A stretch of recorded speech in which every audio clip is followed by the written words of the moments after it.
જય શ્રી કૃષ્ણ, જય સિયારામ. આ ગાયનું નામ ચીકુ છે અને કાંકરેજ છે, બહુ મસ્ત. અને આ ટીલું છે, આ ગીતા છે, આ સીતા છે, આ બધી ગાયો છે, બહુ મસ્ત. હાલો, અને ગાયનો ગોબરથી એ લોકો ગેસ ઉત્પન્ન કરે છે, એ હું તમને બતાડું. અને આ એમના શાકભાજી છે, બહુ સરસ. કોઈને ખાધી આવી લીંબુરિયું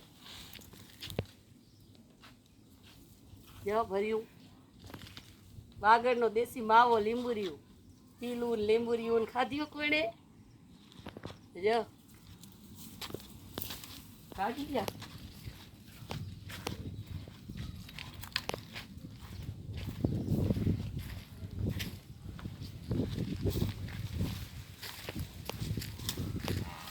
આવો આવો અમારા દેશમાં જાંબુ પાક્યા બહુ બધા.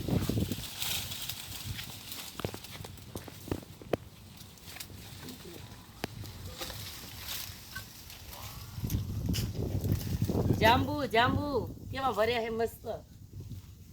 મજા છે હો આ દેશની કાંઈક એકદમ મસ્ત. ચાલો હું તમને ગોબર ગેસ બતાવું.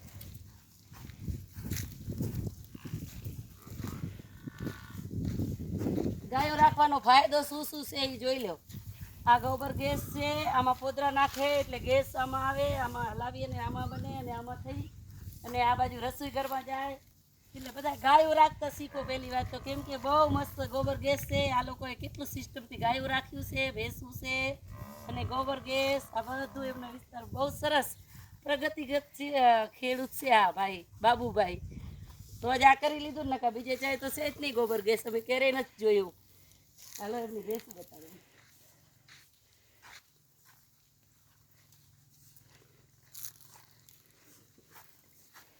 આ બધું ભેવું તમાર્યું. હા વાહ વાહ,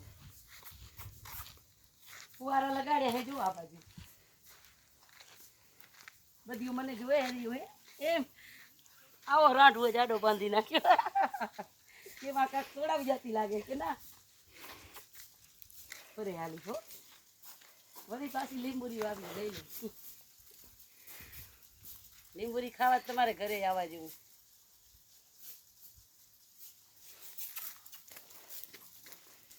પ્રગતિગત ખેડૂત છે, જોઈ લો બધું જ એકદમ મસ્ત.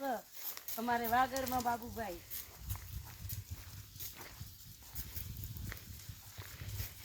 બહુ મસ્ત ફુવારા રાખ્યા છે જો. ફુવારા સિસ્ટમ કરી દીધી છે તમે. સરસ પ્રગતિગત ખેડૂત. હવે અમે બી બની જશું. જય શ્રી કૃષ્ણ, જય સિયારામ.